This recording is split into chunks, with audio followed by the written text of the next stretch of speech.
요즘처럼 코스피만 가는 대형주 초강세장에서 이런 얘기 많이 들리죠. 코스닥은 끝났다. 지금은 대형주만 간다. 그런데요, 저는 그 말에 전적으로 동의하지 않습니다. 유동성이 넘치는 지금 같은 시장에서 사실 진짜 중요한 건 돈이 어디에 있었고 이제 어디로 움직일 수 있느냐입니다. 우선 현재 팩트부터 봅시다. 최근에 외국인 돈은 코스피 대형주로만 쏠렸죠.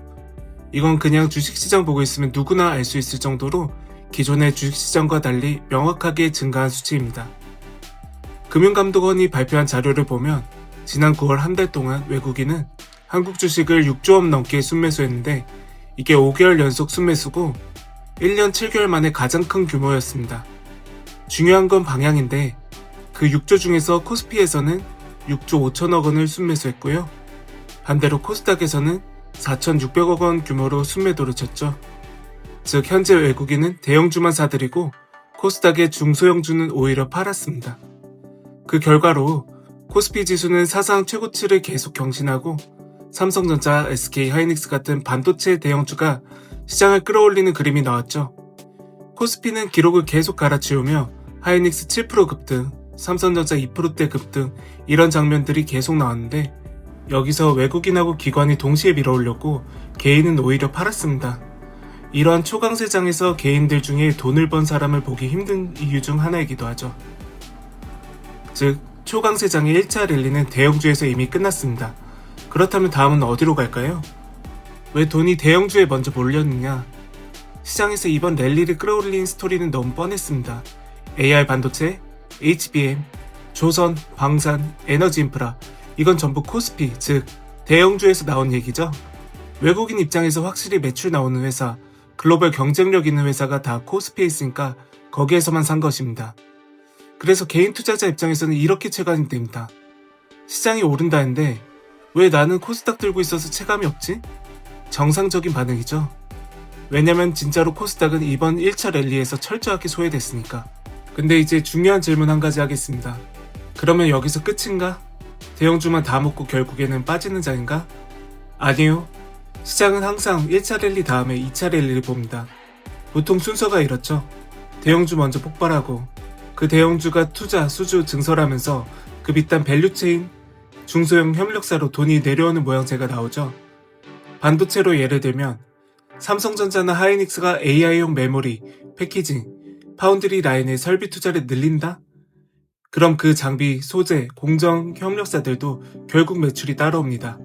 그 협력사 중 일부는 코스닥에 있고요. 시장이 지금 보고 있는 게 바로 그것입니다. 2차 수혜 라인에 지금 자금이 내려올 타이밍인가? 이겁니다. 그리고 또 마침 이 타이밍에 맞춰서 하나가 더 붙습니다. 바로 금리 인하 기대. 지금 글로벌 시장은 연준이 결국 금리 내리는 쪽 아니냐는 기대가 커졌고 금리 인하 기대가 커지면 어떤 종목이 결국 재평가를 받느냐? 대형주도 계속하지만 성장주, 중소형주 쪽도 다시 숨통이 트이게 됩니다. 왜냐면 금리 내려가면 이자 부담이 줄고 실적이 아직 약한 회사들도 버틸 시간이 생긴다고 시장이 해석하기 때문이죠. 실제로 8월에서 10월 증권가에서는 금리 인하 기대가 커지면 결국 중소형주가 최대 수혜다. 코스닥도 다시 한번 봐야 된다는 멘트가 반복적으로 나왔는데요.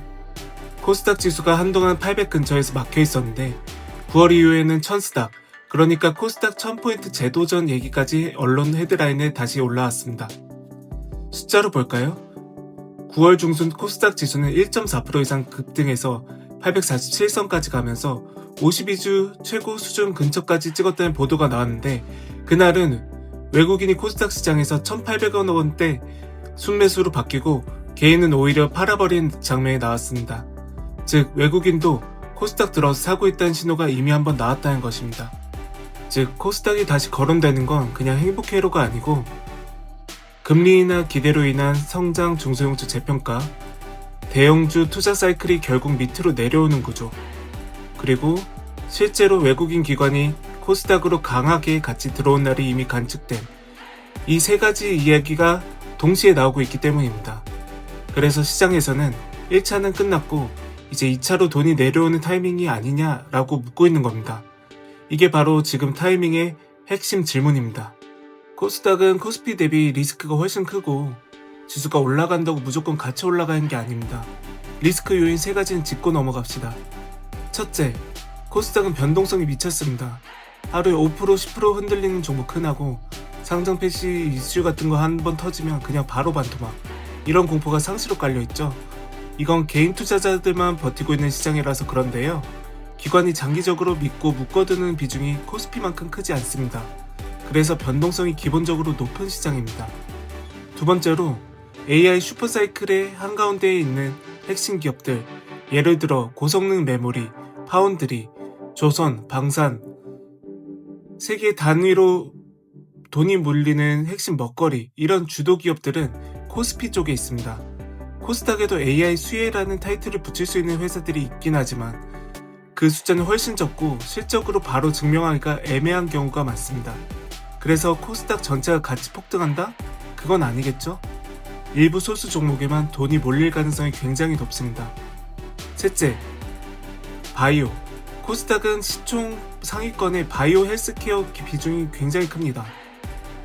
최근 보도 보면 코스닥 대형주 지수는 세강보다 못 올랐고 특히 바이오 대장주들이 부진하면서 발목이 잡혔다는 분석이 나왔죠.